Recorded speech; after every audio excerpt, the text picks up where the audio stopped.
श्री गणेशाय नमः। ओम श्री परमात्मने नमः। मत्स्य महापुराण 25वां अध्याय।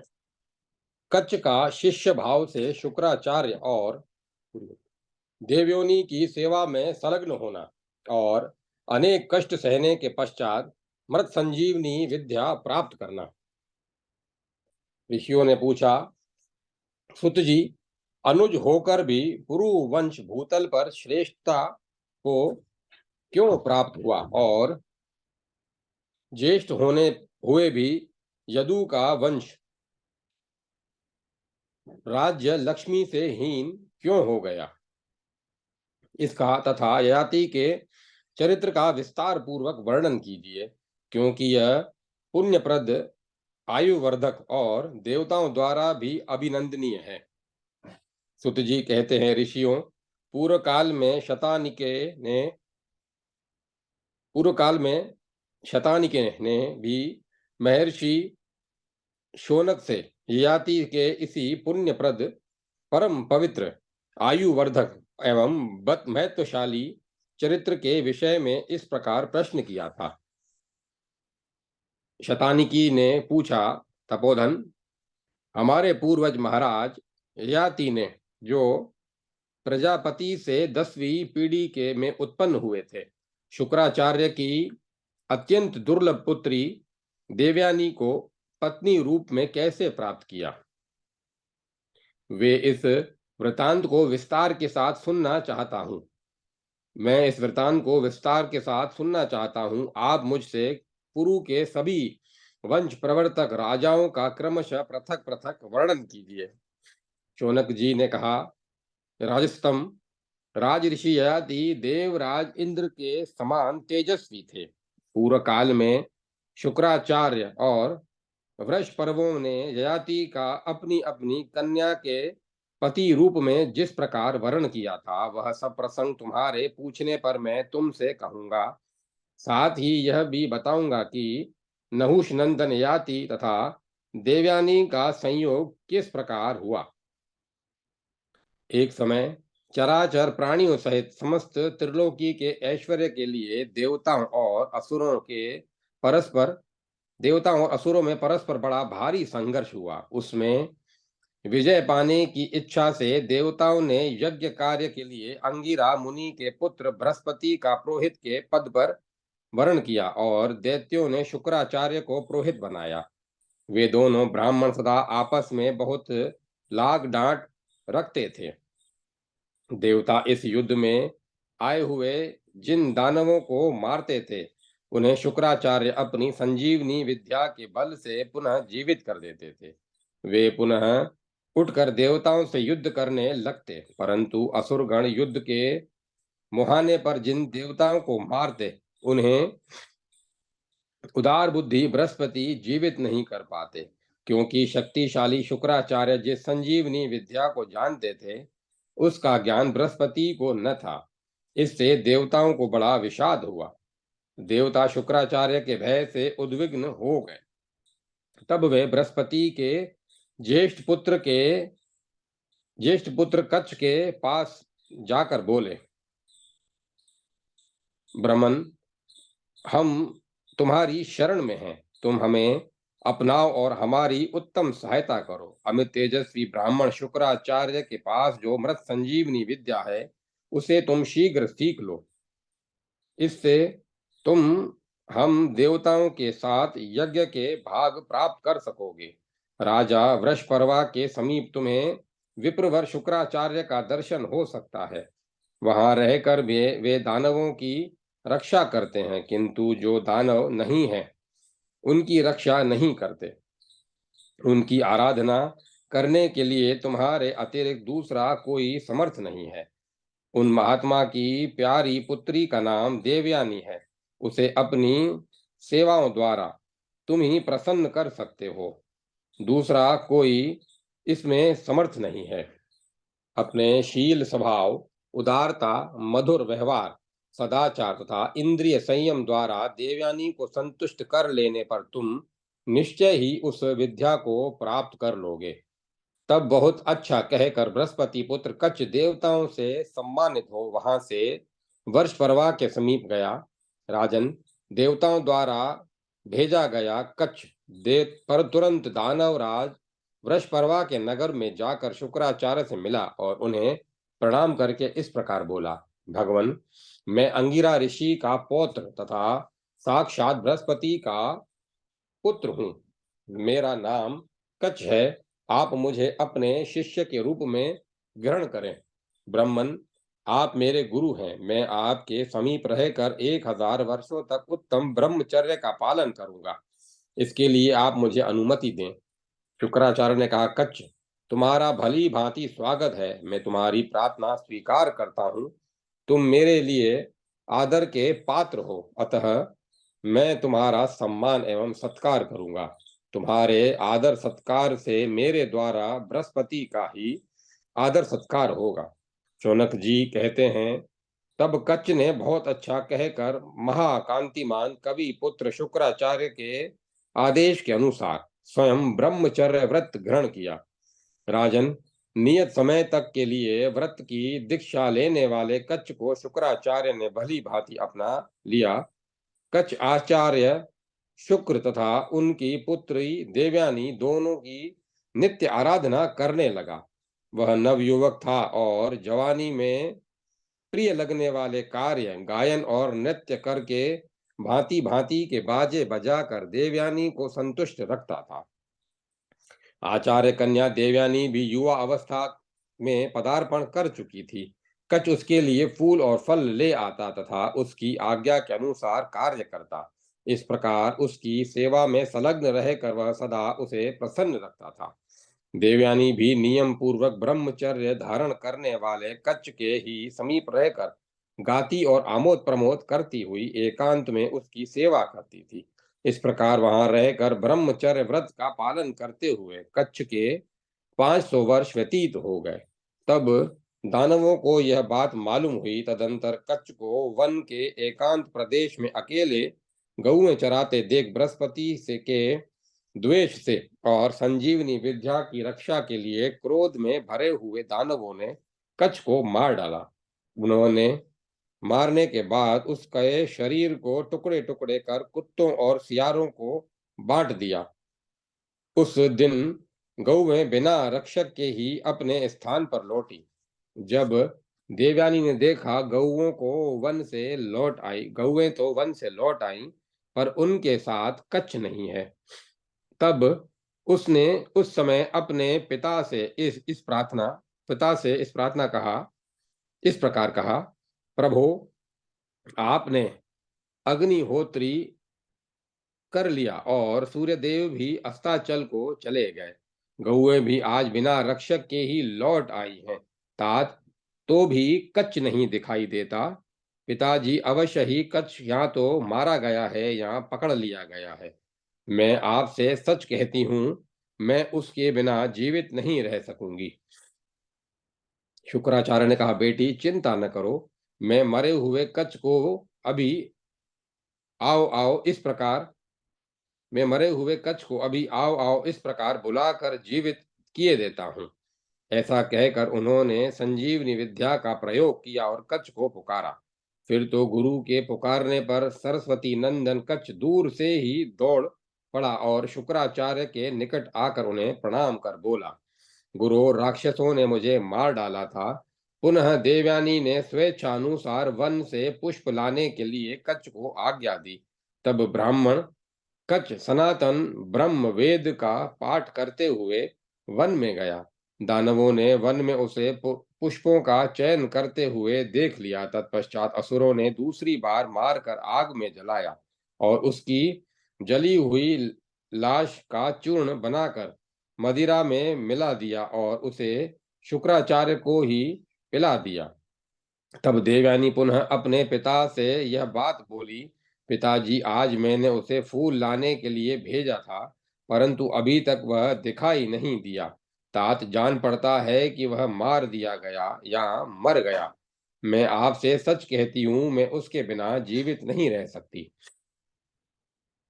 शुक्राचार्य ने कहा, बेटी, बृहस्पति का पुत्र कच्छ मर गया। मैंने विद्या से उसे कई बार जिलाया तो भी वह इस प्रकार मार दिया जाता है। अब मैं क्या करूं? देवयानी, तुम इस प्रकार शोक न करो, रो मत। तुम जैसी शक्तिशालिनी स्त्री किसी मरने वाले के लिए शोक नहीं करती। तुम्हें तो वेद, ब्राह्मण, इंद्र सहित सब देवता, वसुगण, अश्वनी कुमार, दैत्य तथा संपूर्ण जगत के प्राणी मेरे प्रभाव से तीनों संध्याओं के समय मस्तक झुकाकर प्रणाम करते हैं। अब उस ब्राह्मण को जिलाना असंभव है। यदि जीवित हो जाए तो फिर दैत्यों द्वारा मार डाला जाएगा, अतः उसे जिलाने से कोई लाभ नहीं है। देवयानी बोली, पिताजी, अत्यंत वृद्ध महर्षि अंगिरा जिसके पितामह हैं, तपस्या के भंडार बृहस्पति जिसके पिता हैं, जो ऋषि का पुत्र और ऋषि का ही पौत्र है, उस ब्रह्मचारी कच्छ के लिए मैं कैसे शोक न करूं और कैसे न रोऊं। तात वह ब्रह्मचार्य पालन में रत था। तपस्या ही उसका धन था। वह सदा ही सजग रहने वाला और कार्य करने में कुशल था। इसीलिए कच्छ मुझे बहुत प्रिय था। वह सदा मेरे मन के अनुरूप चलता था।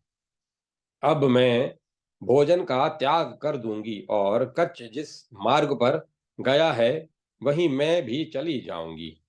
शौनक जी कहते हैं, शतानिक, देवयानी के कहने से उसके दुख से दुखी महर्षि शुक्राचार्य ने कच्छ को पुकारा और दैत्यों के प्रति कुपित होकर बोले, इसमें तनिक भी संशय नहीं है कि असुर लोग मुझसे द्वेष करते हैं, तभी तो यहाँ आए हुए मेरे शिष्य को ये लोग मार डालते हैं। ये भयंकर स्वभाव वाले दैत्य मुझे ब्राह्मणत्व से गिराना चाहते हैं, इसीलिए प्रतिदिन मेरे विरुद्ध आचरण कर रहे हैं।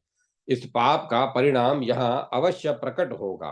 ब्रह्म हत्या किसे नहीं जला देगी, चाहे वह इंद्र ही क्यों न हो।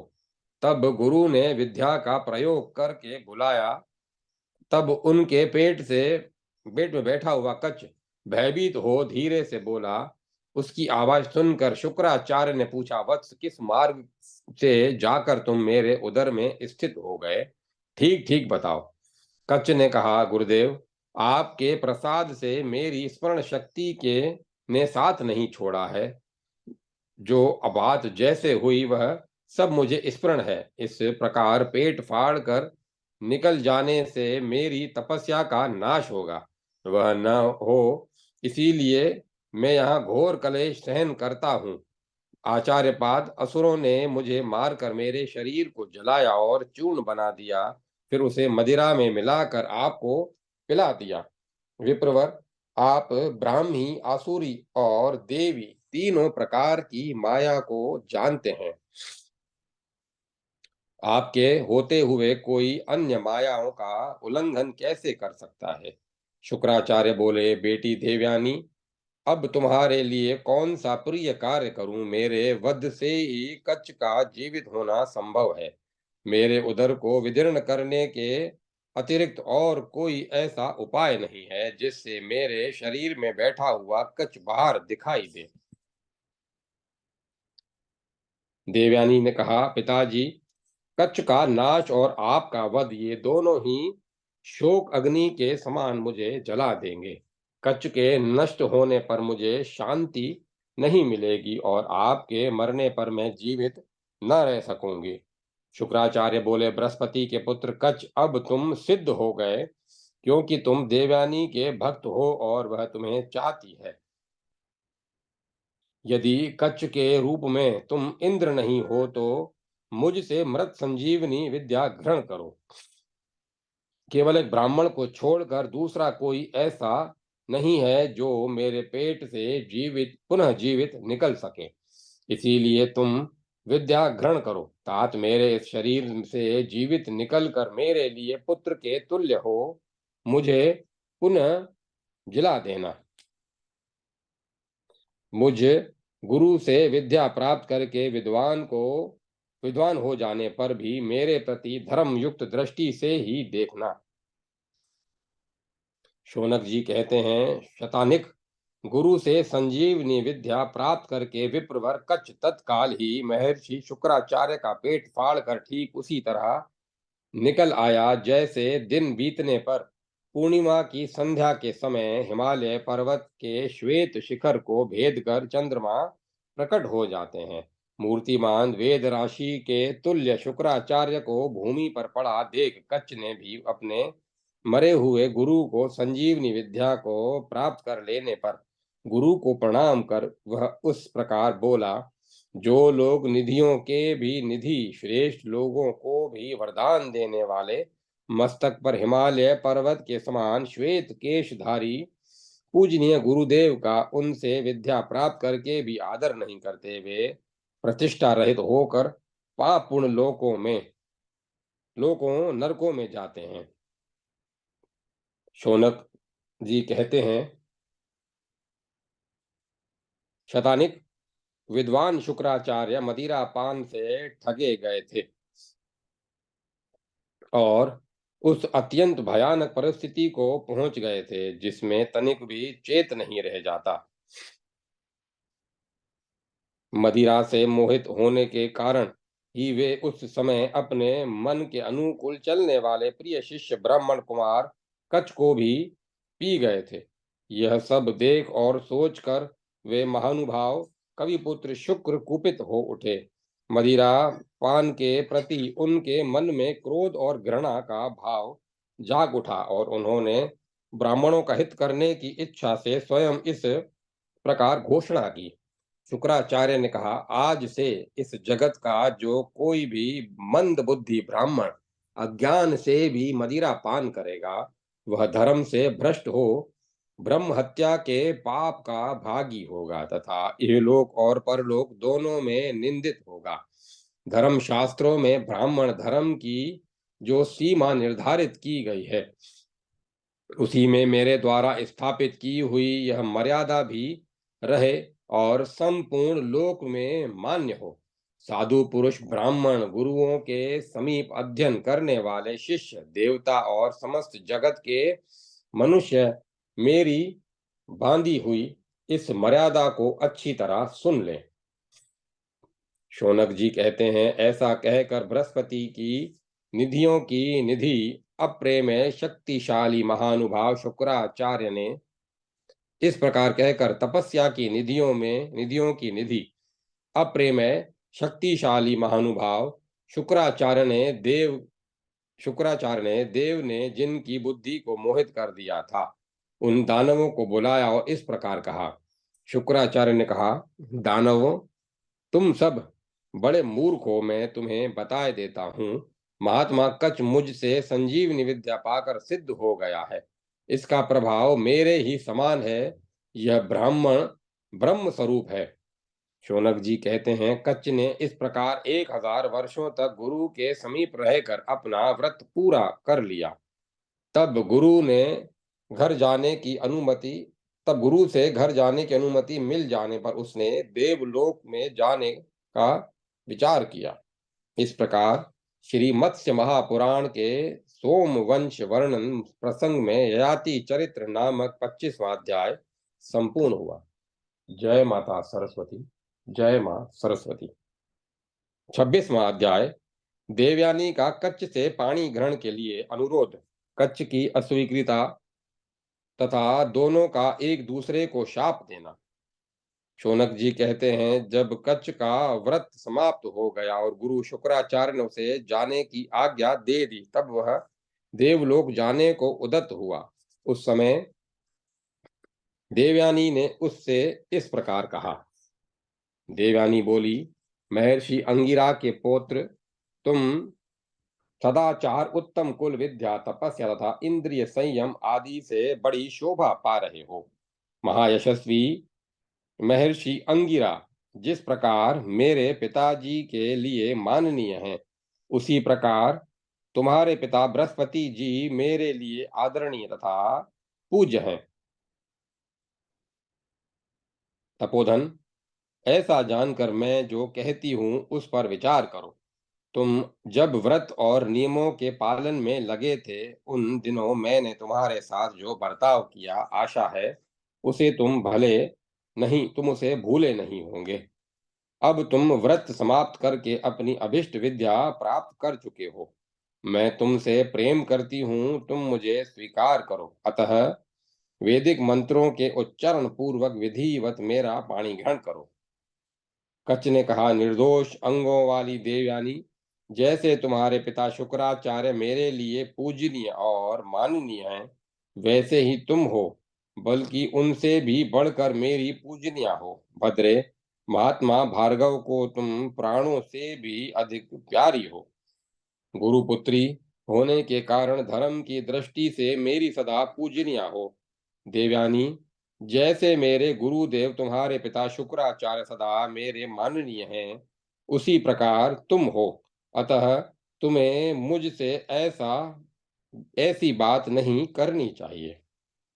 देवयानी बोली, द्विजोतम, तुम मेरे गुरु के पुत्र हो, मेरे पिता के नहीं, अतः मेरे भाई नहीं लगते, पर मेरे पूजनीय और माननीय हो।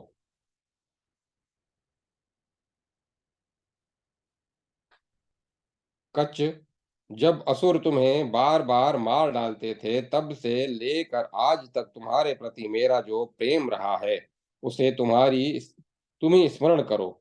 तुम ही मेरे सुहाद्र और अनुराग तथा मेरी उत्तम भक्ति का परिचय मिल चुका है। तुम धर्म के ज्ञाता भी हो। मैं तुम्हारे प्रति भक्ति रखने वाली निरपराध अबला हूँ। तुम्हें मेरा त्याग करना कदापि उचित नहीं है। कच्छ ने कहा, उत्तम व्रत का आचरण करने वाली सुंदरी, तुम मुझे ऐसे कार्य में प्रवृत्त कर रही हो जो कदापि उचित नहीं है। शुभे, तुम मुझ पर प्रसन्न हो जाओ। तुम मेरे लिए गुरु से भी बढ़कर श्रेष्ठ हो। विशाल नेत्र तथा चंद्रमा के समान मुख वाली भामिनी शुक्राचार्य के जिस उदर में तुम रह चुकी हो, उसी में मैं भी रहा हूं। इसीलिए भद्रे, धर्म की दृष्टि से तुम मेरी बहन हो। अतः शुभान ने मुझसे ऐसी बात न कहो। कल्याणी, मैं तुम्हारे यहाँ बड़े सुख से रहा हूँ, तुम्हारे प्रति मेरे मन में तनिक भी रोष नहीं है। अब मैं जाऊंगा, इसीलिए तुम्हारी आज्ञा चाहता हूँ। आशीर्वाद दो कि मार्ग में मेरा मंगल हो। धर्म की अनुकूलता रखते हुए बातचीत के प्रसंग में कभी मेरा भी स्मरण कर लेना और सदा सावधान एवं सजग हो रहकर मेरे गुरुदेव अपने पिता शुक्राचार्य की सेवा में लगी रहना। देवयानी बोली, कच्छ, देवताओं द्वारा बार बार तुम्हें मारे जाने पर मैंने पति बुद्धि से ही तुम्हारी रक्षा की है, अर्थात पिता द्वारा जीवन दान दिलाया है। इसीलिए मैंने धर्मानुकूल काम के लिए तुमसे प्रार्थना की है। यदि तुम मुझे ठुकरा दोगे, तो यह संजीवनी विद्या तुम्हारे कोई काम न आएगी। कच्छ ने कहा, देवयानी, गुरुपुत्री समझकर ही मैंने तुम्हारे अनुरोध को टाल दिया है। तुम में कोई दोष देखकर नहीं। गुरुजी भी इसे जानते मानते हैं। स्वेच्छा से मुझे शाप भी दे दो। बहन, मैं आर्ष धर्म की बात कर रहा हूं। इस दशा में तुम्हारे द्वारा शाप पाने के योग्य नहीं था। तुमने मुझे धर्म के अनुसार नहीं, काम के वशीभूत होकर आज शाप दिया है। इसीलिए तुम्हारे मन में जो कामना है, वह पूरी नहीं होगी। कोई भी ऋषि पुत्र ब्राह्मण कुमार कभी तुम्हारा पाणी ग्रहण नहीं करेगा। तुमने जो मुझे यह कहा कि तुम्हारी विद्या सफल नहीं होगी, सो ठीक है, किंतु मैं जिसे यह पढ़ा दूंगा, उसकी विद्या तो सफल होगी ही। शौनक जी कहते हैं, नृपश्रेष्ठ, शतानिक द्विज श्रेष्ठ कच्छ देवयानी से ऐसा कहकर तत्काल बड़ी उतावली के साथ इंद्रलोक को चला गया। उसे आया देख इंद्रादि देवता बृहस्पति जी की सेवा में उपस्थित हो उन्हें साथ ले आगे बढ़कर बड़ी प्रसन्नता से कच्छ से इस प्रकार बोले। देवता बोले, कच्छ, तुम्हें हमारे हित के लिए यह बड़ा अद्भुत कार्य किया है। तुमने हमारे हित के लिए यह बड़ा अद्भुत कार्य किया है, अतः तुम्हारे यश का कभी लोप नहीं होगा और तुम यज्ञ में भाग पाने के लिए अधिकारी होगे। इस प्रकार श्री मत्स्य महापुराण में सोमवंश वर्णन प्रसंग में ययाति चरित्र नामक 26वां अध्याय संपूर्ण हुआ। जय माता सरस्वती। जय मां सरस्वती। 27वां अध्याय देवयानी और शर्मिष्ठा का कलह। शर्मिष्ठा द्वारा कुएं में गिराई गई देवयानी को ययाति का निकालना और देवयानी का शुक्राचार्य के साथ वार्तालाप। शौनक जी कहते हैं, भरत श्रभ, अब कच्च मृत संजीवनी विद्या सीख कर आ गए। जब कच्च मृत संजीवनी विद्या सीख कर आ गए तब देवताओं को बड़ी प्रसन्नता हुई। वे कच्च से इस विद्या को पढ़कर कृतार्थ हो गए। फिर सब ने मिलकर इंद्र से कहा, पुरंदर, अब आपके लिए पराक्रम करने का समय आ गया है। अपने शत्रुओं का संहार कीजिए। संगठित होकर आए हुए देवताओं द्वारा इस प्रकार कहे जाने पर इंद्र बहुत अच्छा कहकर भूलोक में आए। वहीं एक वन में उन्होंने बहुत सी स्त्रियों को देखा। वह वन चेत्ररथ नामक देवोधान के समान मनोहर था। उसमें वे कन्याएं जल क्रीड़ा कर रही थी। इंद्र ने वायु का रूप धारण करके उनके सारे कपड़े परस्पर मिला दिए। तब वे सभी कन्याएं एक साथ जल से निकलकर अपने अपने अनेक प्रकार के वस्त्र जो निकट ही रखे थे लेने लगी। उस सम्मिश्रण में शर्मिष्ठा ने देवयानी का वस्त्र ले लिया। शर्मिष्ठा वृषपर्वा की पुत्री थी। दोनों के वस्त्र मिल गए, इस बात का उसे पता न था। राजेंद्र, वस्त्रों की उस अदला बदली को लेकर देवयानी और शर्मिष्ठा दोनों में वहां परस्पर बड़ा भारी विरोध खड़ा हो गया। देवयानी बोली, अरे दानव की पुत्री, मेरी शिष्या होकर तू मेरे वस्त्र कैसे ले रही है? तू सज्जनों के उत्तम आचार से शून्य है, अतः तेरा भला न होगा। शर्मिष्ठा ने कहा, अरे मेरे पिता बैठे हों या सो रहे हों, उस समय तेरा पिता विनयशील सेवक के समान नीचे खड़ा होकर बार बार बंदी जनों की भांति उनकी स्तुति करता है। तू भिखमंगे की बेटी है। मेरा तेरा बाप स्तुति करता और दान लेता है। मैं उनकी बेटी हूँ जिनकी स्तुति की जाती है, जो दूसरों को दान देते हैं और स्वयं किसी से कुछ भी नहीं लेते। अरे भिक्षुकी, तू खाली हाथ है, तेरे पास कोई अस्त्र शस्त्र भी नहीं है। और देख ले, मेरे पास हथियार है, इसीलिए तू मेरे ऊपर व्यर्थ ही क्रोध कर रही है। यदि लड़ना ही चाहती है तो इधर से भी डटकर सामना करने वाली मुझ जैसी युद्धअग्नि तुझे मिल जाएगी। मैं तुझे कुछ भी नहीं गिनती। शौनक जी कहते हैं, शतानिक, यह कहकर देवयानी आश्चर्यचकित हो गई और शर्मिष्ठा के शरीर से अपने वस्त्र को खींचने लगी। यह देख शर्मिष्ठा ने उसे कुएं में ढकेल दिया और वह डूबकर मर गई होगी। ऐसा समझकर पाप में विचार वाली शर्मिष्ठा नगर को लौट आई। वह क्रोध के आवेश में थी,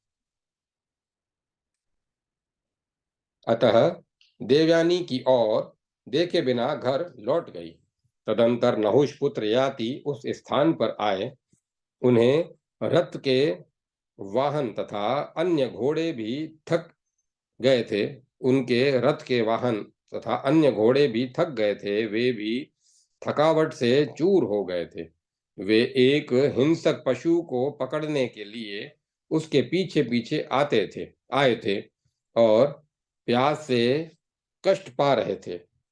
याति उस जल शून्य कूप को देखने लगे। वहां उन्हें अग्नि शिखा के समान तेजस्विनी एक कन्या दिखाई दी, जो देवांगना के समान सुंदरी थी। उस पर दृष्टि पड़ते ही नरपश्रेष्ठ याति ने पहले परम मधुर वचनों द्वारा शांत भाव से उसे आश्वासन दिया और पूछा, सुमध में, तुम कौन हो? तुम्हारा मुख परम मनोहर है। तुम्हारी अवस्था भी अभी बहुत अधिक नहीं दिखती। तुम्हारे कानों में मणि में कुंडल अत्यंत सुंदर और चमकीले हैं। तुम किसी अत्यंत घोर चिंता में पड़ी हो। आतुर होकर लंबी सांस क्यों ले रही हो? तृण और लताओं से ढके हुए इस कुएं में कैसे गिर पड़ी? तुम किसकी पुत्री हो? सब ठीक ठीक बताओ। देवयानी बोली, जो देवताओं द्वारा मारे गए दैत्यों को अपनी विद्या के बल से जिलाया करते हैं, उन्हीं शुक्राचार्य की मैं पुत्री हूँ। निश्चय ही आप मुझे पहचानते नहीं हैं। महाराज, लाल नख और उंगलियों से युक्त यह मेरा दाहिना हाथ, इसे पकड़कर आप इस कुएं से मेरा उद्धार कीजिए। मैं जानती हूँ आप उत्तम कुल में उत्पन्न हुए नरेश हैं। मुझे यह भी ज्ञात है कि आप परम शांत स्वभाव वाले पराक्रमी तथा यशस्वी वीर हैं। इसीलिए इस कुएं में गिरी हुई मुझ अबला का आप यहाँ से उद्धार कीजिए। शौनक जी कहते हैं, शतानिक, तदंतर नहुष पुत्र राजा ययाति ने देवयानी को ब्राह्मण कन्या जानकर उसका दाहिना हाथ अपने हाथ में ले उसे कुएं से बाहर निकाला। इस प्रकार वेग पूर्वक उसे कुएं से बाहर निकाल कर राजा ययाति सुंदरी देवयानी की अनुमति लेकर अपने नगर को चले गए। नहुष नंदन ययाति के चले जाने पर सती साध्वी देवयानी शोक से संतप्त हो अपने सामने आई हुई धाय घृणिका से बोली। देवयानी ने कहा, घृणिके, तुम तुरंत वेग पूर्वक यहाँ से जाओ और शीघ्र मेरे पिताजी से सब वृतांत कह दो। अब मैं राजा वृषपर्वा के नगर में प्रवेश नहीं करूंगी, उस नगर में पैर नहीं रखूंगी। शौनक जी कहते हैं, शतानिक, देवयानी की बात सुनकर घृणिका तुरंत असुरराज के महल में गई और वहां शुक्राचार्य को देखकर कांपती हुई उसने संभ्रमपूर्ण चित्त से वह बात बतला दी। उसने कहा, महाप्रयाग वर्षपर्वा की पुत्री धर्मिष्ठा के द्वारा देवयानी वन में मार डाली मृत तुल्य कर दी गई है। अपनी पुत्री को शर्मिष्ठा द्वारा मृत तुल्य की गई सुनकर शुक्राचार्य बड़ी उतावली के साथ निकले और दुखी होकर उसे वन में ढूंढने लगे। तदंतर वन में अपनी बेटी देवयानी को देखकर शुक्राचार्य ने दोनों भुजाओं से उठाकर उसे हृदय से लगा लिया और दुखी होकर कहा, बेटी, सब लोग अपने ही दोष और गुणों से अशुभ और शुभ कर्मों से दुख एवं सुख में पड़ते हैं। मालूम होता है तुमसे कोई बुरा कर्म बन गया था जिसका तुमने इस रूप में प्रायश्चित किया है। देवयानी बोली, पिताजी, मुझे अपने कर्मों के फल से निस्तार हो या न हो, आप मेरी बात ध्यान देकर सुनिए। वृषपर्वा की पुत्री शर्मिष्ठा ने आज मुझसे जो कुछ कहा है, क्या यह सच है? वह कहती है, मैं भाटों की तरह दैत्यों के गुण गाया करती हूँ। वृषपर्वा की लाडली शर्मिष्ठा क्रोध से लाल आंखें करके आज मुझसे इस प्रकार अत्यंत तीखे और कठोर वचन कह रही थी। देवयानी, तू स्तुति करने वाले, नित्य भीख मांगने वाले और दान लेने वाले की बेटी है, और मैं तो उन महाराज की पुत्री हूँ जिनकी तुम्हारे पिता स्तुति करते हैं, जो स्वयं दान देते हैं और लेते हैं, एक किसी से एक अधेला भी नहीं है।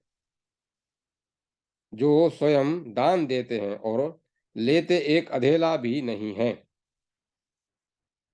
वृषपर्वा की बेटी शर्मिष्ठा ने आज मुझसे ऐसी बात कही है। कहते समय उनकी आंखें क्रोध से लाल हो रही थी। वह भारी घमंड से भरी हुई थी।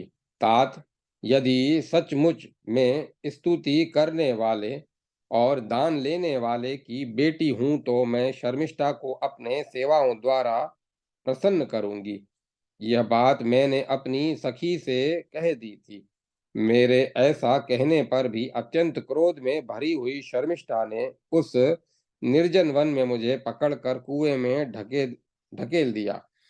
उसके बाद वह अपने घर चली गई। शुक्राचार्य जी ने कहा, देवयानी, तू स्तुति करने वाले, भीख मांगने वाले या दान लेने वाले की बेटी नहीं है।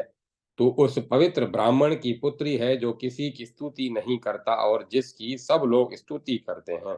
इस बात को वृषपर्वा, देवराज इंद्र तथा राजा याति जानते हैं।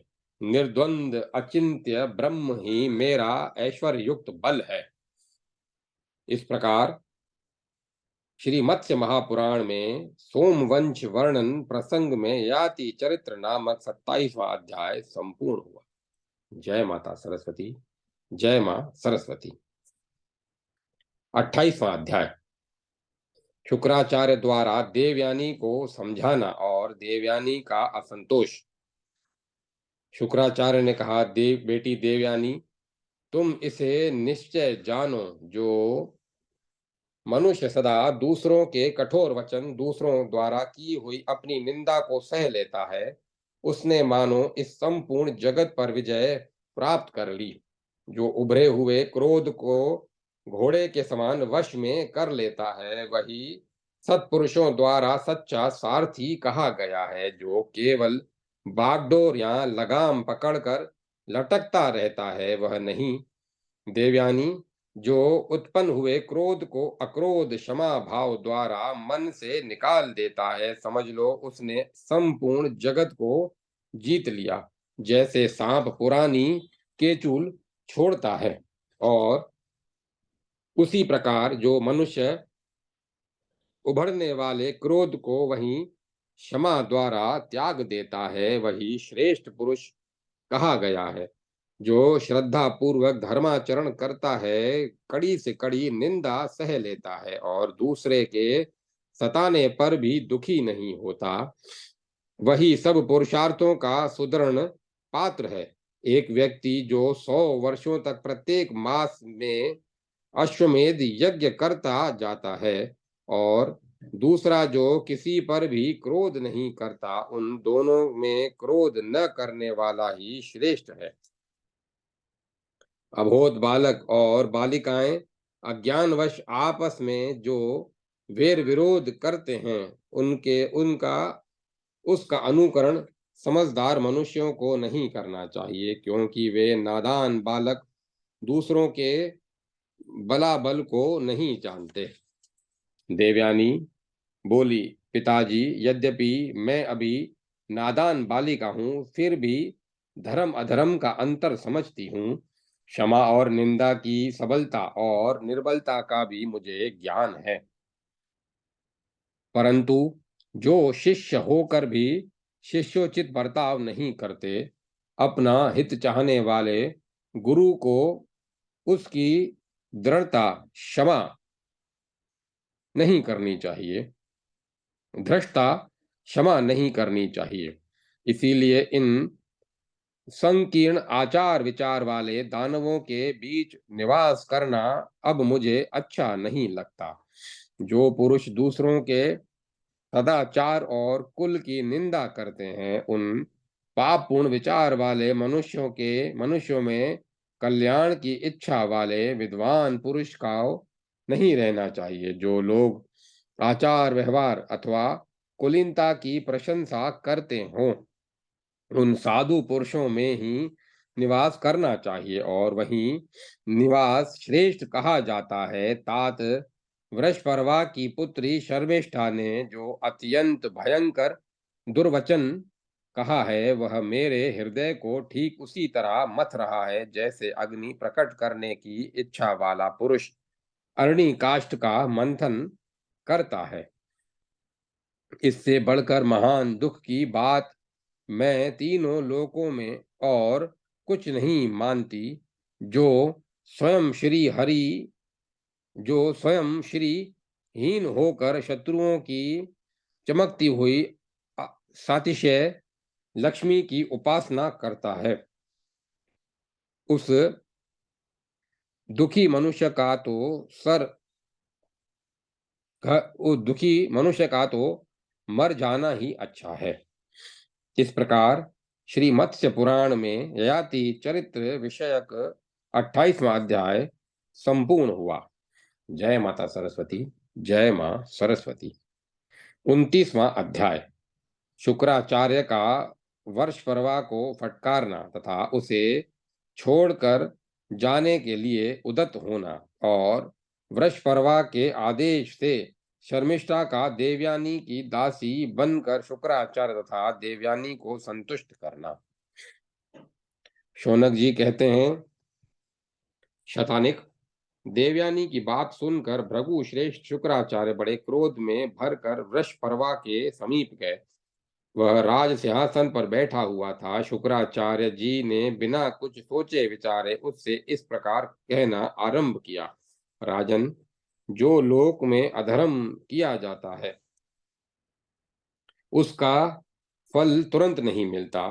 जैसे गाय की सेवा करने पर धीरे धीरे कुछ काल के बाद वह ब्याती और दूध देती है, अथवा धरती को जोत बोकर बीज डालने से कुछ काल के बाद पौधा उगता और यथा समय फल देता है, उसी प्रकार किया जाने वाला अधर्म धीरे धीरे जड़ काट देता है। यदि वह पाप से उपार्जित द्रव्य का परिणाम न अपने ऊपर दिखाई देता है, यदि वह दुष्परिणाम न अपने ऊपर दिखाई देता है, न पुत्रों अथवा नाती पोतों पर ही, तो वह इस त्रिवर्ग का अतिक्रमण करके आगे की पीढ़ियों पर अवश्य प्रकट होता है। जैसे खाया हुआ गरिष्ठ अन्न तुरंत नहीं तो कुछ देर बाद अवश्य ही पेट में उपद्रव करता है, उसी प्रकार किया हुआ पाप भी निश्चय ही अपना फल देता है। राजन, अंगिरा का पौत्र कच्छ विशुद्ध ब्राह्मण है।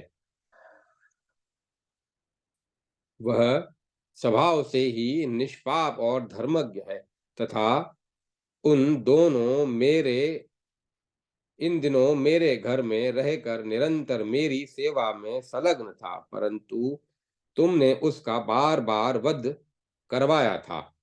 वृषपर्वन, ध्यान देकर मेरी यह बात सुन लो। तुम्हारी द्वारा पहले वध के अयोग्य ब्राह्मण का वध किया गया है और अब मेरी पुत्री देवयानी का भी वध करने के लिए उसे कुएं में ढकेला गया है।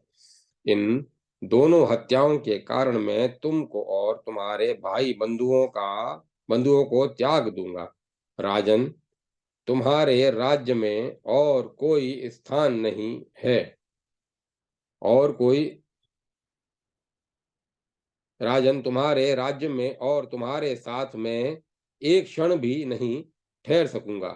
दैत्यराज, आज मैं तुम जैसे मिथ्या प्रलापी दैत्य को भली भांति समझ सका हूं। तुम अपनी पुत्री के उद्भुत स्वभाव की उपेक्षा क्यों कर रहे हो? वृषपर्वा बोले, भृगुनंदन, आपने मेरे जानते कभी अनुचित या मिथ्या भाषण नहीं किया। आप में धर्म और सत्य सदा प्रतिष्ठित है, अतः आप हम लोगों पर कृपा करके प्रसन्न होइए। भार्गव, यदि आप हमें छोड़कर चले जाते हैं तो मैं तुरंत समुद्र में प्रवेश कर जाऊंगा, क्योंकि हमारे लिए फिर दूसरी कोई गति नहीं है। शुक्राचार्य ने कहा, असुरों, तुम लोग समुद्र में घुस जाओ अथवा चारों दिशाओं में भाग जाओ। मैं अपनी पुत्री के प्रति किया गया अप्रिय बर्ताव नहीं सह सकता, क्योंकि वह मुझे अत्यंत प्रिय है। तुम देवयानी को प्रसन्न करो, क्योंकि उसी में मेरे प्राण बसते हैं। उसके प्रसन्न हो जाने पर इंद्र के पुरोहित बृहस्पति की भांति मैं तुम्हारे योगक्षेम का वहन करता रहूंगा। वृषपर्वा बोले, भृगुनंदन, असुरेश्वरों के पास इस भूतल पर जो कुछ भी संपत्ति तथा हाथी घोड़े आदि पशुधन है, उसके और मेरे भी आप ही स्वामी हैं।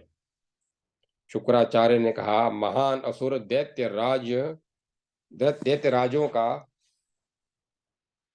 जो कुछ भी धन वैभव है, यदि उसका स्वामी मैं ही हूं, तो उसके द्वारा इस देवयानी को प्रसन्न करो। शौनक जी कहते हैं, शतानिक तदंतर शुक्राचार्य तुरंत ही राजा वृषपर्वा के साथ अपनी पुत्री देवयानी के पास पहुंचे और उससे बोले, सुभगे, तुम्हारी बात पूरी हो गई। तब देवयानी ने कहा, तात भार्गव, आप राजा के धन के स्वामी हैं। मैं इस बात को आपके कहने से नहीं मानूंगी। राजा स्वयं कहे तो हमें विश्वास होगा। बृहस्पतिर्वा बोले, पवित्र मुस्कान वाली देवयानी, तुम जिस वस्तु को पाना चाहती हो, वह यदि अत्यंत दुर्लभ हो तो भी मैं उसे तुम्हें अवश्य दूंगा। वह यह बात विश्वास करो यह तुम विश्वास करो। देवयानी ने कहा, मैं चाहती हूं शर्मिष्ठा 1000 कन्याओं के साथ मेरी दासी बनकर रहे और पिताजी जहां मेरा विवाह करें वहां भी मेरे साथ जाए। यह सुनकर विषपर्वा ने धाय से कहा, धात्री, तुम उठो, जाओ और शर्मिष्ठा को यहाँ शीघ्र बुला लाओ और देवयानी की जिस वस्तु की कामना हो उसे वह पूर्ण करे।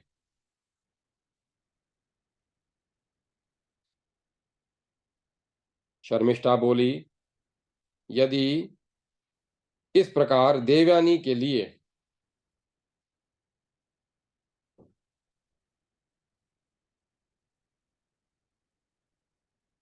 शौनक जी कहते हैं, तब धाय ने शर्मिष्ठा के पास जाकर कहा, भद्रे शर्मिष्ठे, उठो और अपने जाति भाइयों को सुख पहुंचाओ।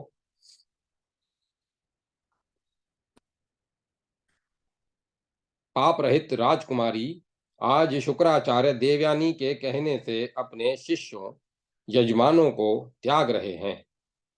अतः देवयानी की जो कामना हो वह तुम्हें पूर्ण करनी चाहिए।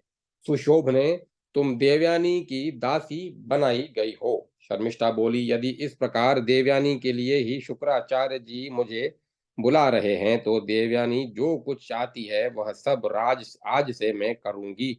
मेरे अपराध से न शुक्राचार्य कहीं जाएं और न देवयानी ही मेरे कारण ये अन्यत्र जाने का विचार न करें।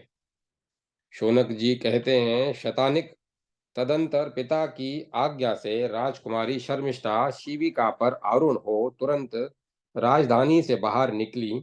उस समय वह 1 सहस्त्र कन्याओं से घिरी हुई थी। शर्मिष्ठा बोली, देवयानी, मैं 1 सहस्त्र दासियों के साथ तुम्हारी दासी बनकर सेवा करूंगी और तुम्हारे पिता जहां भी तुम्हारा ब्याह करेंगे, निश्चय ही वहां तुम्हारे साथ चलूंगी।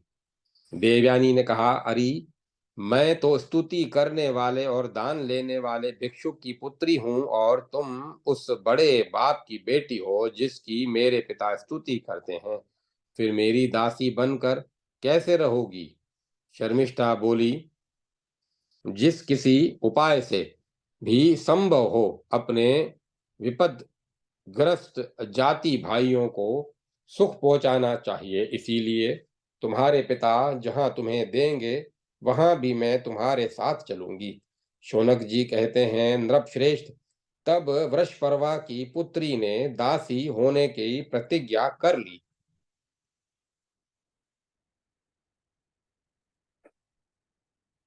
तब देवयानी ने अपने पिता से कहा, देवयानी बोली, पिताजी, अब मैं नगर में प्रवेश करूंगी। द्विजश्रेष्ठ, अब मुझे विश्वास हो गया कि आपका विज्ञान और आपकी विद्या का बल अमोघ है। शौनक जी कहते हैं, शतानिक, अपनी पुत्री देवयानी से के ऐसा कहने पर महायशस्वी द्विजश्रेष्ठ शुक्राचार्य ने समस्त दानवों से पूजित एवं प्रसन्न होकर नगर में प्रवेश किया। इस प्रकार श्री मत्स्य महापुराण में के सोम वंश वर्णन प्रसंग में याति चरित्र वर्णन में नामक 29वां अध्याय संपूर्ण हुआ। जय माता सरस्वती। जय मां सरस्वती।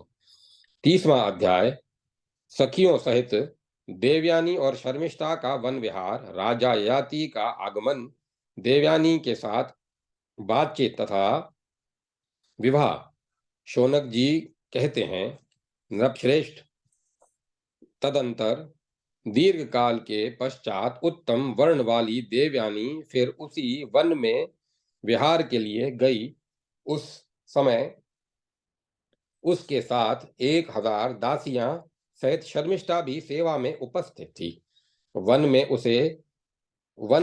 उसी प्रदेश में जाकर वह उन समस्त सखियों के साथ अत्यंत प्रसन्नता पूर्वक इच्छानुसार विचरने लगी। वे सब वहां भांति भांति के खेल खेलती हुई आनंद में मग्न हो गई। वे कभी वासंतिक पुष्पों के मकरंद का पान करती, कभी नाना प्रकार के भोज्य पदार्थों का स्वाद लेती और कभी फल खाती थी। उसी समय देवेच्छा से नहुष पुत्र राजा ययाति पुनः शिकार खेलने के लिए उसी स्थान पर आ गए। वे परिश्रम करने के कारण अधिक थक गए थे और जल पीना चाहते थे। उन्होंने देवयानी, शर्मिष्ठा तथा अन्य युवतियों को भी देखा। वे सभी पीने योग्य रस का पान कर रही थी। राजा ने पवित्र मुस्कान वाली देवयानी को वहां परम सुंदर आसन पर बैठी हुई देखा। उसके रूप की कहीं तुलना नहीं थी।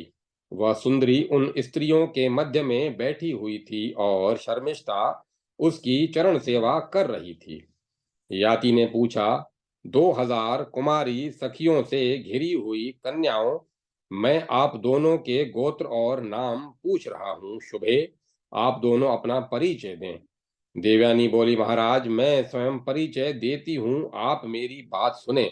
असुरों के जो सुप्रसिद्ध गुरु शुक्राचार्य हैं, मुझे उन्हीं की पुत्री जानिए। यह दानवराज वृषपर्वा की पुत्री शर्मिष्ठा मेरी सखी और दासी है। मैं विवाह होने पर जहां जाऊंगी वहां यह भी साथ जाएगी। याति बोले, सुंदरी, यह असुरराज की रूपवती कन्या सुंदर बोहों वाली शर्मिष्ठा आपकी सेवा और सखी और दासी किस प्रकार हुई, यह बताइए। इसे सुनने के लिए मेरे मन में बड़ी उत्कंठा है। देवयानी बोली, नरश्रेष्ठ, सब लोग देव के विधान का ही अनुसरण करते हैं, इसे भी भाग्य का विधान मानकर संतोष कीजिए। इस विषय की विचित्र घटनाओं को न पूछिए। आपके रूप और वेश राजा के समान है और आप विशुद्ध संस्कृत भाषा बोल रहे हैं। मुझे बताइए, आपका क्या नाम है, आप कहाँ से आए हैं और किसके पुत्र हैं। याति ने कहा, मैंने ब्रह्मचर्य पालन पूर्वक संपूर्ण वेद का अध्ययन किया है। मैं राजा नहुष का पुत्र हूँ और इस प्रकार स्वयं राजा हूँ। मेरा नाम ययाति है। देवयानी ने कहा, महाराज, आप किस कार्य से वन के इस प्रदेश में आए हैं। आप जल अथवा कमल लेना चाहते हैं या शिकार की इच्छा से ही आए हैं। याति ने कहा, भद्रे, मैं एक हिंसक पशु को मारने के लिए उसका पीछा कर रहा था। इससे बहुत थक गया हूँ और पानी पीने के लिए यहाँ आया हूँ। अतः अब आप मुझे आज्ञा दीजिए। देवयानी ने कहा, सखे, आपका कल्याण हो। मैं 2000 कन्याओं तथा अपनी सेविका शर्मिष्ठा के साथ आपके अधीन होती हूँ। आप मेरे पति हो जाएं। याति बोले, शुक्र नंदिनी देवयानी, आपका भला हो। भामिनी, मैं आपके योग्य नहीं हूँ। क्षत्रिय लोग आपके पिता से कन्यादान लेने के अधिकारी नहीं है। देवयानी ने कहा, नहुष नंदन, ब्राह्मण के से क्षत्रिय जाति और क्षत्रिय से ब्राह्मण जाति मिली हुई है। आप राजऋषि आप राजऋषि के पुत्र हैं और मेरे भी और स्वयं भी राजऋषि हैं, अतः आज मुझसे विवाह कीजिए। याति बोले, वरानने, एक ही परमेश्वर के शरीर से चारों वर्णों की उत्पत्ति हुई है, परंतु सबके धर्म और सोचाचार अलग अलग हैं। ब्राह्मण उन सभी वर्णों में श्रेष्ठ है। देवयानी ने कहा, नहुष कुमार, नारी के लिए पाणी ग्रहण एक धर्म है। पहले किसी भी पुरुष ने मेरा हाथ नहीं पकड़ा था, सबसे पहले आपने ही मेरा हाथ पकड़ा था, इसीलिए आपका ही मैं पति रूप में वर्ण करती हूँ। मैं मन को वश में रखने वाली स्त्री हूँ। आप मेरे राजऋषि कुमार अथवा राजऋषि द्वारा पकड़े गए मेरे हाथ का स्पर्श अब दूसरा कोई कैसे कर सकता है? याति बोले, देवी, विज्ञ पुरुष को चाहिए कि वह ब्राह्मण को क्रोध में भरे हुए विषधर सर्प अथवा सब ओर से प्रज्वलित अग्नि से भी अधिक दुर्दश और भयंकर समझे। देवयानी ने कहा, पुरुष प्रवर ब्राह्मण विषधर सर्प और सब ओर से प्रज्वलित होने वाली अग्नि से भी दुर्दश एवं भयंकर है। यह बात आपने कैसे कही? याति बोले, भद्रे, सर्प एक को ही डसता है, शास्त्र शस्त्र से भी एक ही व्यक्ति का वध होता है, परंतु क्रोध में भरा हुआ ब्राह्मण समस्त राष्ट्र एवं नगर का भी नाश कर सकता है। भीरु, इसीलिए मैं ब्राह्मण को अधिक दुर्दश मानता हूं। अतः जब तक आपके पिता आपको मेरे हवाले न कर दें, तब तक मैं आपसे विवाह नहीं करूंगा। देवयानी ने कहा, राजन, मैंने आपका वरण कर लिया है, अब आप मेरे पिता के देने पर ही मुझसे विवाह करें। आज स्वयं आप स्वयं तो उनसे याचना करते नहीं हैं, उनके देने पर मुझे स्वीकार करेंगे, अतः आपको उनके कोप का भय नहीं है। राजन, 2 घड़ी ठहर जाइए, मैं अभी पिता के पास संदेश भेजती हूँ। धाय, शीघ्र जाओ और मेरे ब्रह्म तुल्य पिता को यह यहाँ बुला ले आओ। उनसे यह भी कह देना कि देवयानी ने स्वयंवर की विधि से नहुष नंदन राजा याति का पति रूप में वर्ण किया है। शौनक जी कहते हैं, राजन, इस प्रकार देवयानी ने तुरंत धाय को भेजकर अपने पिता को संदेश दिया। धाय ने जाकर शुक्राचार्य से सब बातें ठीक ठीक बता दी। सब समाचार सुनते ही शुक्राचार्य ने वहां आकर राजा को दर्शन दिया। विप्रवर, शुक्राचार्य को आया देख राजा याति ने उन्हें प्रणाम किया और हाथ जोड़कर विनम्र भाव से खड़े हो गए। तब शुक्राचार्य ने भी राजा को परम मधुर वाणी से सांत्वना प्रदान की। देवयानी बोली, तात, आपके हाथ जोड़कर नमस्कार है, आपको हाथ जोड़कर नमस्कार है। ये नहुष कुमार राजा याति हैं। इन्होंने संकट के समय मेरा हाथ पकड़ा था। आप मुझे उन्हीं की सेवा में समर्पित कर दें। मैं इस जगत में इसके सिवा दूसरे किसी पति का वर्ण नहीं करूंगी।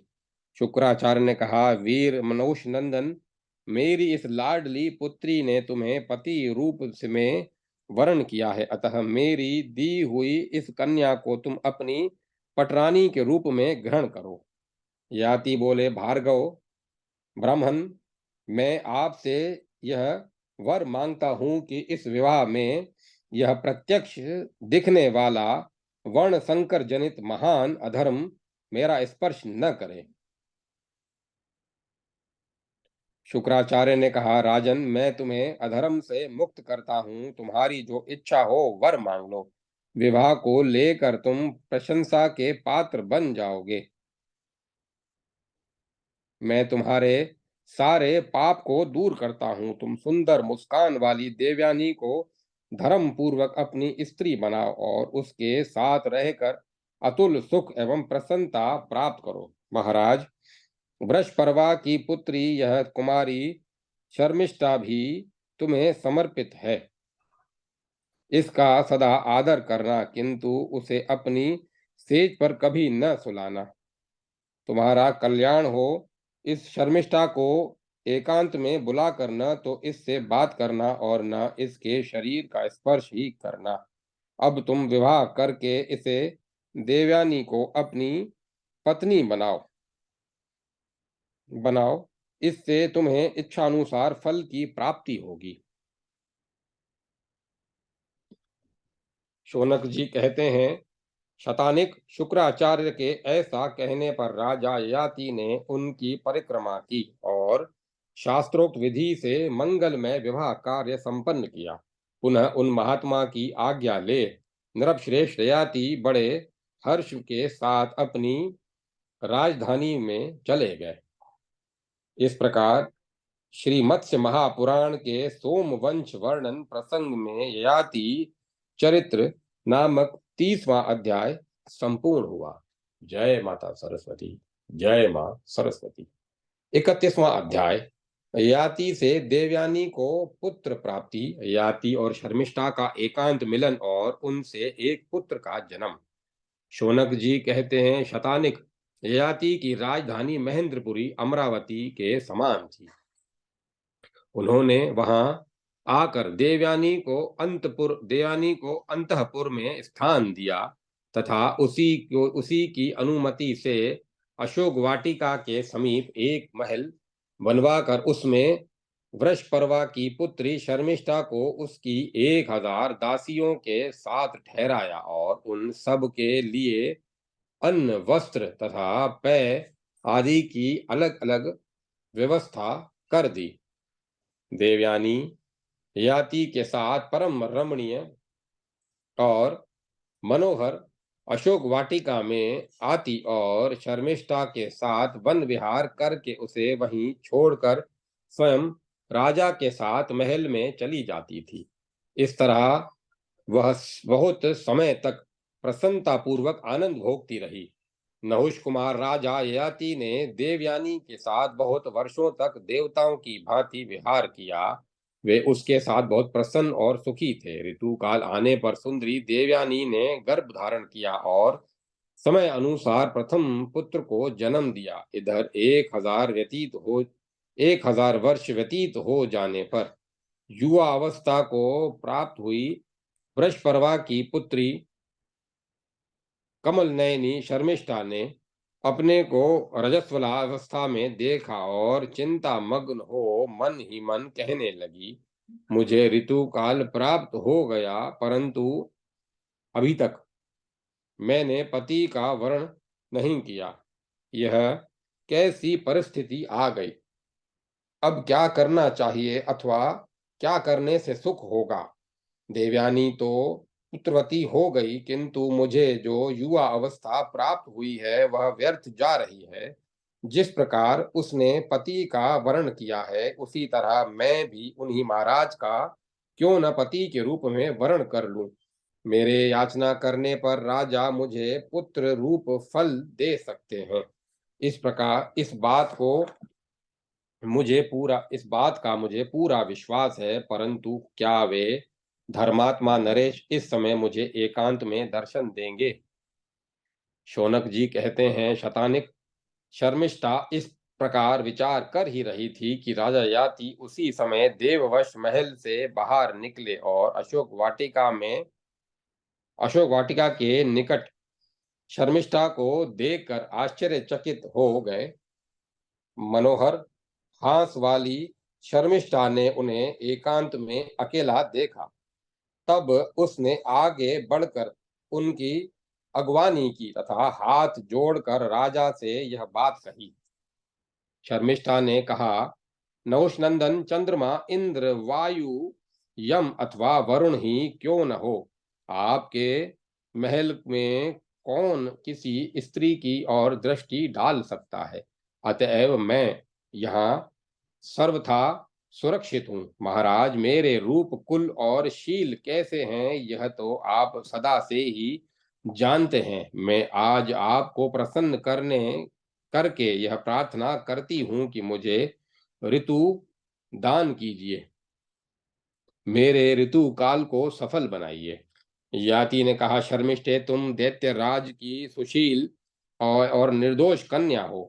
मैं तुम्हें अच्छी तरह जानता हूँ। तुम्हारे शरीर अथवा रूप में सुई की नोक बराबर भी ऐसा स्थान नहीं है जो निंदा के योग्य हो। परंतु क्या करूं, जब मैंने देवयानी के साथ विवाह किया था, उस समय शुक्राचार्य ने मुझसे स्पष्ट कहा था कि वृषपर्वा की पुत्री इस धर्मिष्ठा को अपनी सेज पर न बुलाना। शर्मिष्ठा ने कहा, राजन, परिहास युक्त वचन असत्य हो तो भी वह हानिकारक नहीं होता। अपनी स्त्रियों के प्रति विवाह के समय, प्राण संकट के समय तथा सर्वस्व का अपहरण होते समय यदि कभी विवश होकर असत्य भाषण करना पड़े तो वह दोष कारक नहीं होता। ये 5 प्रकार के असत्य पाप शून्य बताए गए हैं। महाराज, गवाही देते समय किसी के पूछने पर जो अन्यथा असत्य भाषण करते हैं वे मिथ्यावादी कहलाते हैं। परंतु जहां दो व्यक्तियों के, जैसे देवयानी का तथा मेरा, कल्याण का प्रसंग उपस्थित हो, वहां एक का अर्थात मेरा कल्याण न करना असत्य भाषण है, जो वक्ता की अर्थात आपकी हानि कर सकता है। याति बोले, देवी, सब प्राणियों के लिए राजा ही प्रमाण है। यदि वह झूठ बोलने लगे तो उसका नाश हो जाता है। व्यर्थ अतः अर्थ संकट में पड़ने पर भी मैं गलत काम नहीं कर सकता। शर्मिष्ठा ने कहा, राजन, आपका पति राजन, अपना पति और सखी का पति दोनों बराबर माने गए हैं। मेरी सखी ने आपको अपना पति बनाया है, अतः मैंने भी बना लिया। याति बोले, याचकों को उनकी अभिष्ट वस्तु दी जाए, ऐसा मेरा व्रत है।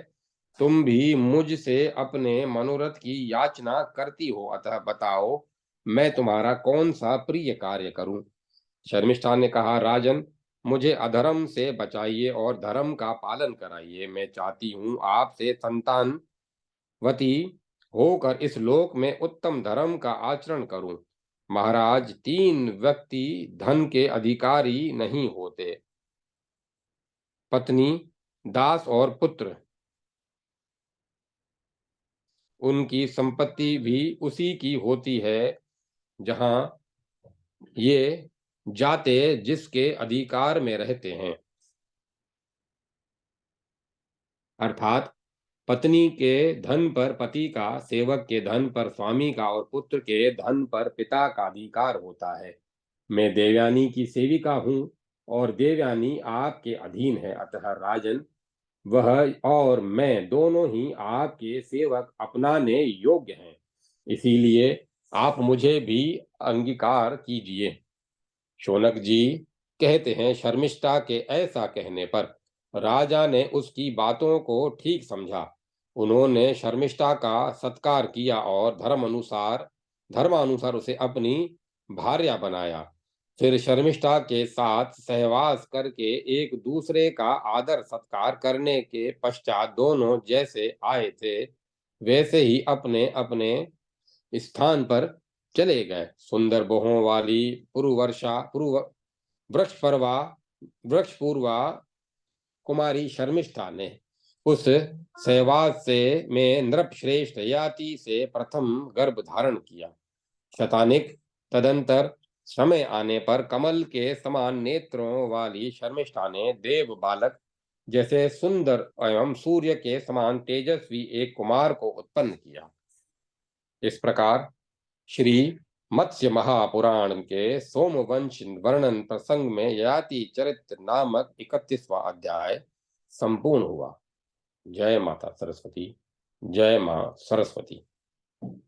32वां अध्याय।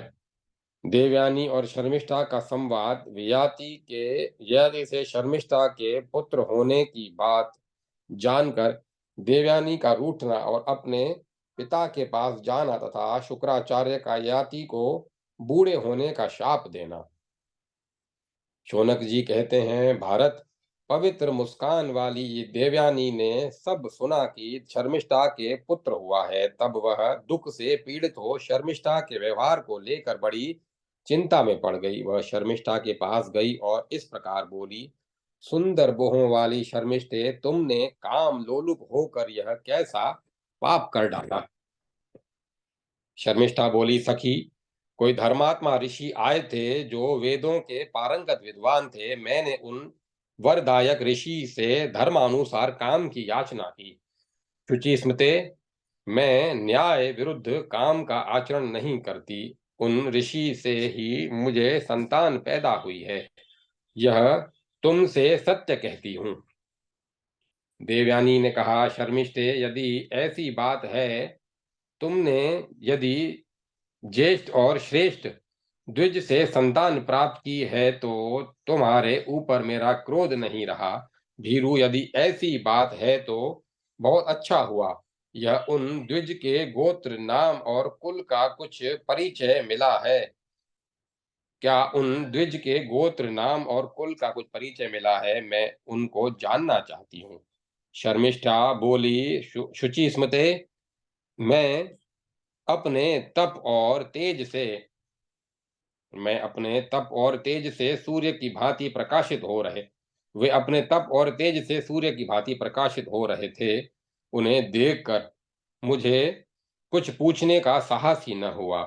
शौनक जी कहते हैं, शतानिक, वे दोनों आपस में इस प्रकार बातें करके हंस पड़ी। देवयानी को प्रतीत हुआ कि शर्मिष्ठा ठीक कहती है, अतः वह चुपचाप महल से चली गई। राजा ययाति ने देवयानी के गर्भ से दो पुत्र उत्पन्न किए, जिनके नाम थे यदु और तुर्वसु। वे दोनों दूसरे इंद्र और विष्णु की भांति प्रतीत होते थे। उन्हीं राजऋषि ने वृषपर्वा की पुत्री शर्मिष्ठा से ने 3 पुत्रों को जन्म दिया, जिनके नाम थे द्रुहरु, अनु और पुरु। राजन, तदंतर किसी समय पवित्र मुस्कान वाली देवयानी ययाति के साथ एकांत वन में गई। वहां उसने देवताओं के समान सुंदर रूप वाले कुछ बालकों को निर्भय होकर क्रीड़ा करते देखा।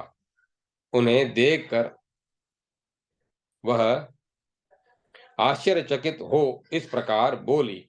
देवयानी ने पूछा, राजन, ये देव बालक के तुल्य शुभ लक्षण संपन्न कुमार किसके हैं? तेज और रूप में तो ये तुम मुझे आपके ही समान जान पड़ते हैं। राजा से इस प्रकार पूछकर उसने फिर उन कुमारों से प्रश्न किया, बच्चों, तुम लोग किस गोत्र में उत्पन्न हुए हो? तुम्हारे ब्राह्मण पिता का नाम क्या है? यह मुझे ठीक ठीक बताओ, मैं तुम्हारे पिता का नाम सुनना चाहती हूँ। देवयानी के इस प्रकार पूछने पर उन बालकों ने पिता का परिचय देते हुए तर्जनी उंगली से उन्हीं नृपश्रेष्ठ ययाति को दिखा दिया और शर्मिष्ठा को अपनी माता बताया। शौनक जी कहते हैं, ऐसा कहकर वे सब बालक एक साथ राजा के समीप आ गए, परंतु उस समय देवयानी के निकट राजा ने उनका अभिनंदन नहीं किया, उन्हें गोद में नहीं उठाया। तब बालक रोते हुए शर्मिष्ठा के पास चले गए। उनकी बात सुनकर राजा ययाति लज्जित से हो गए। उन बालकों को राजा के प्रति विशेष प्रेम देखकर देवयानी सारा रहस्य समझ गई और शर्मिष्ठा से इस प्रकार बोली। देवयानी बोली, शर्मिष्ठे, तुमने मेरे अधीन होकर भी मुझे अप्रिय लगने वाला बर्ताव क्यों किया? तुम फिर उसी असुर धर्म पर उतर आई। क्या तुम मुझसे नहीं डरती? शर्मिष्ठा बोली, मनोहर मुस्कान वाली सखी, मैंने जो ऋषि कहकर आपने अपने स्वामी का परिचय दिया था, सो सत्य है। मैं न्याय और धर्म के अनुकूल आचरण करती हूँ, अतः तुमसे नहीं डरती।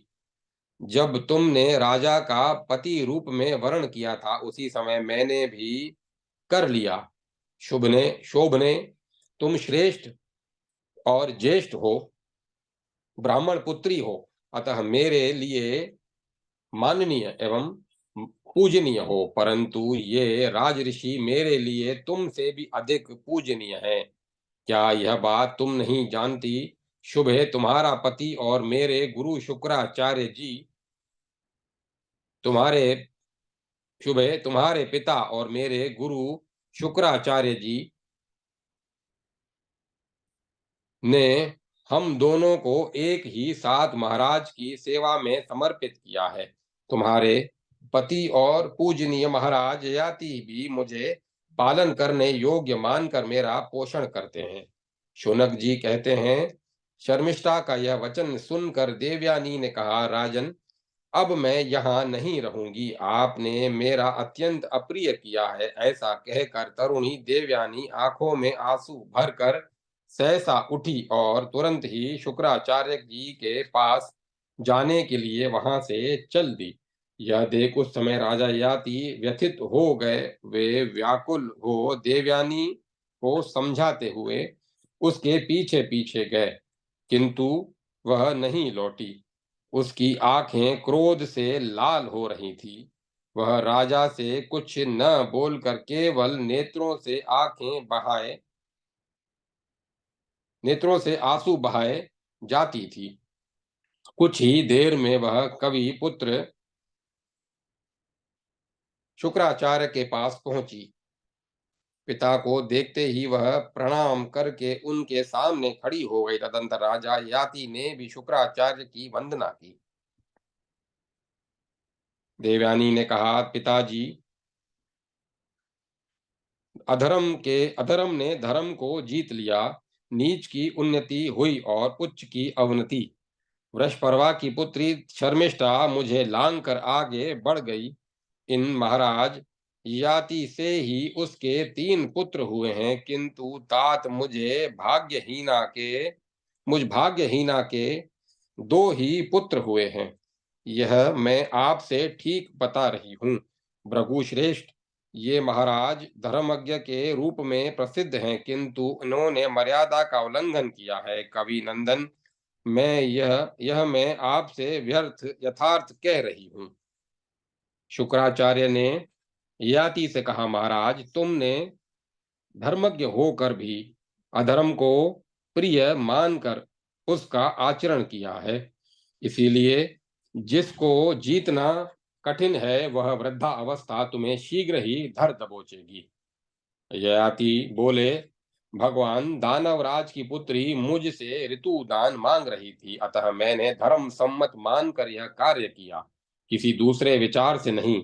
ब्राह्मण जो पुरुष न्याय युक्त ऋतु की याचना करने वाली स्त्री को ऋतुदान नहीं देता, वह ब्रह्मवादी विद्वानों द्वारा भ्रूण गर्भ को हत्या करने वाला कहा जाता है।